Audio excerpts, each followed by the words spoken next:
মনে মনে চিন্তা করলাম মানুষের গোলামি তো অনেক করলাম, আর কতদিন, এবার নিজেকেই কিছু করতে হবে। তাই মাত্র হাওলাতে 20,000 টাকা দিয়ে শুরু, ইনশাল্লাহ 10 মাসের মাথায় আমার খামারে 6 থেকে 7 লক্ষ টাকার মুরগি। আমি যদি চাকরি ছেড়ে এসে এখানে সফল হতে পারি, আপনার কেন হবে না? তাই আজই বেকার না থেকে উদ্যোক্তা হওয়ার চেষ্টা করুন। আমার নাম মোহাম্মদ কামরুজ্জামান জনি, আমার বাড়ি কয়রা রাখালগাছা, উল্লাপাড়া, সিরাজগঞ্জ। আমি একজন উদ্যোক্তা মুরগির খামারি। আমার ছোট থেকে চিন্তা ভাবনা ছিল যে আমি একটা উদ্যোক্তা হব, একটা বিজনেস করব। সেই দৃষ্টিকোণ থেকে আমি একটা মুরগি খামার করি এবং আমি এর পাশাপাশি জব করতাম, কিন্তু অন্যের জব বা অন্যের গোলামি আমার ভালো লাগতো না। তো আমার এই চিন্তাধারা আসছে যে আসলে আমি কি করতে পারি বা কি করণীয়, অল্প পুঁজিতে কিভাবে বিজনেস করা যায়। তো আমি চিন্তা করলাম যে একটা গরু নিলে বা গরু কিনলে তো দেখা যায় যে 1 লাখ টাকা খরচ হবে, এর পিছনেই হবে, এত কস্টিং বহন করা আমার পক্ষে সম্ভব না। আমি ছোট চাকরি করতাম অল্প বেতনে, পরে চিন্তা করে দেখলাম যে কি করা যায়। পরে চিন্তা করলাম যে একটা মুরগি খামার করলে যে আপনার তো আমার তো 1 লাখ টাকা শুরুতে লাগতেছে না, আমি 5টা 10টা বা 100টা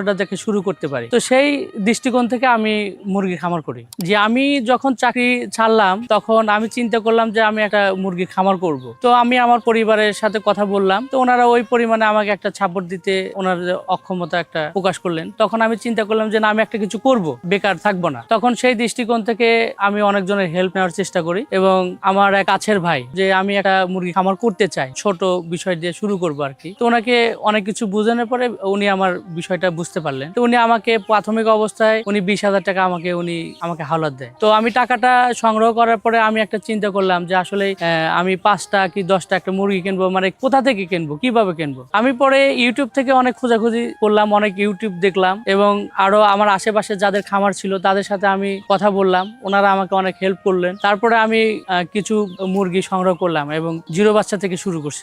আমি প্রথমে 20,000 টাকা দিয়ে আমি টাইগার মুরগির বাচ্চা নিলাম। আমার 130টা টাইগার মুরগি দিয়ে আমার যাত্রা শুরু।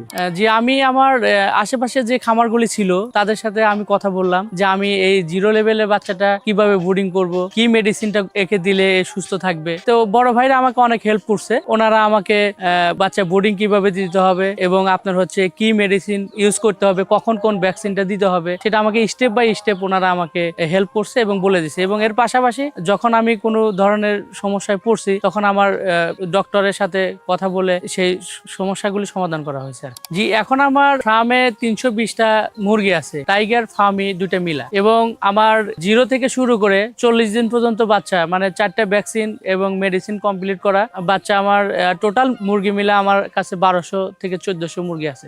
আমি 300 প্যারেন্টস থেকে আমি ডেইলি ডিম পাচ্ছি 220টা থেকে 240টার মতো। জি ভাই, আমি শুরু করছি 20,000 টাকা দিয়ে এবং এখন আমার প্যারেন্টস এবং বাচ্চা দিয়ে আমার 6 লাখ টাকার মতো মুরগি আছে আমার খামারে।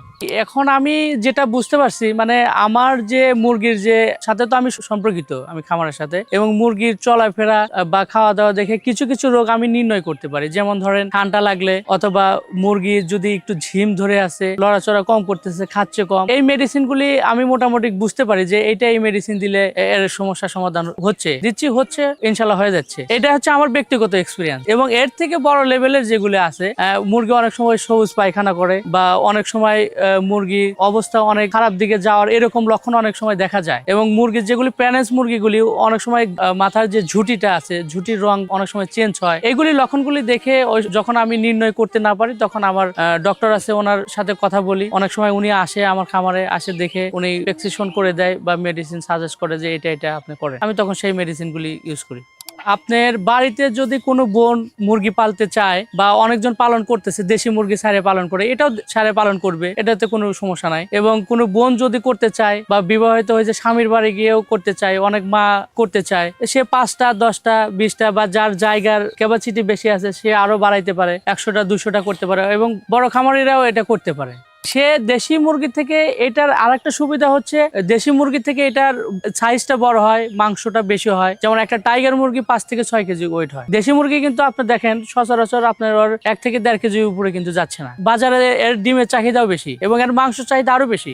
সেই দৃষ্টিকোণ থেকে এটা বাড়িতে যেভাবে দেশি মুরগি পালন করে সেভাবে এই মুরগিটা ওইভাবে পালন করা সম্ভব এবং আমাদের আশেপাশে অনেকজন এটা করতেছে। যে এখানে একটা লাভের বিষয় হচ্ছে যে দেশি মুরগির খাবার আর এই খাবারটা প্রায় সেম হয়। যদি দেশি মুরগি এই মুরগি 120 গ্রাম খায়, ওই দেশি মুরগি দেখা যাচ্ছে যে আপনার হচ্ছে 100 গ্রাম খাচ্ছে, একদম পাশাপাশি হচ্ছে। সেক্ষেত্রে কিন্তু তার মুরগিটার দেশি মুরগি থেকে এই মুরগিটার গ্রোথ কিন্তু বেশি। জি, এরা যদি মুরগি নিতে চায় বা আমার সাথে কন্ট্যাক্ট করতে চায়, আমার স্ক্রিনে নাম্বারে আমার নাম্বার দেওয়া থাকবে এবং তারা আমার সাথে যোগাযোগ করলে যদি কাছে হয় হয়তো আমি গিয়ে দিয়ে আসবো, অথবা যদি সে বলে যে না আমি ভাই আপনার খামার ভিজিট করব, দেখে আমি তারপরে আমার মুরগি বা আমার কত পিস লাগবে নিয়ে যাব, সেই সুযোগটা ওনার জন্য আছে। এবং যদি কেউ যদি নাও নেয়, যদি বলে যে না ভাই আমার পরামর্শ দরকার, সে আমার কাছ থেকে অল টাইম অলওয়েজ সে পরামর্শ আমার কাছ থেকে নিতে পারবে। আমি সব কন্টিনিউ তাকে পরামর্শ দিতে পারবো যে ভাই কেউ যদি খামার করতে চায়, মানে উদ্যোক্তা হতে চায়, তার প্রাথমিক অবস্থায় তার স্থাপনটা করতে হবে। মানে মুরগিটা যে জায়গায় সে রাখবে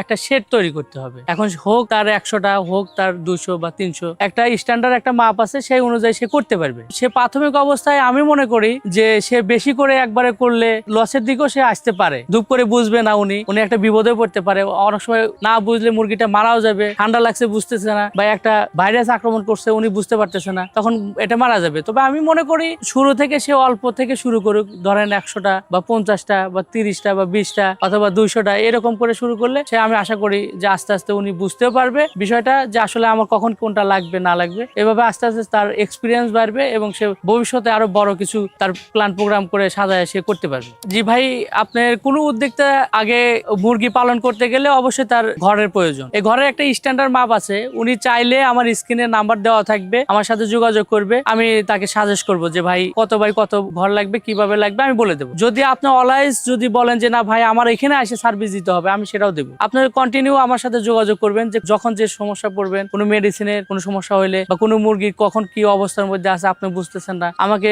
রিং করলে আমি অবশ্যই আপনাকে সার্ভিস দেবো ইনশাল্লাহ। আর মুরগির বাচ্চা লাগলে তো নিতে পারবেন, কখন কোন মুরগি লাগবে বা কোন মুরগি এখন মার্কেটে খাচ্ছে, মার্কেটে কোনটা চলতেছে, আমার কাছে মুরগি আছে, চাইলে আমার সাথে যোগাযোগ করে নিতে পারবেন এবং আমার কাছ থেকে সাজেশন নিতে পারবেন যে আমি কিভাবে কি করব, এটা আমি অলওয়েজ আপনাদেরকে দিয়ে থাকবো। আমার ভবিষ্যৎ পরিকল্পনা আমি চাচ্ছি, আমি তো চাকরি করছি ভাই, ওখানে যে কি কষ্ট আর টাইম মেনটেন্স করা যে কি ঝামেলা, ওইটা আমি বুঝতে পারছি। আমি চাই আমার মতো আরো উদ্যোক্তা তৈরি হোক, ইনশাল্লাহ উদ্যোক্তা তৈরি করব। আমার খামারটা মোটামুটি বড় করব, অন্তত 5 জন লোক এখানে কর্মসংস্থানের ব্যবস্থা হয়, তাহলে তাদের পরিবারটা চললো, এখানে কিছু উদ্যোক্তাও তৈরি হলো। আপাতত আমার খামার নেই, এটাই আমার পরিকল্পনা। ইনশাল্লাহ আল্লাহ পাক যা করে দেখা যাক ভবিষ্যতে।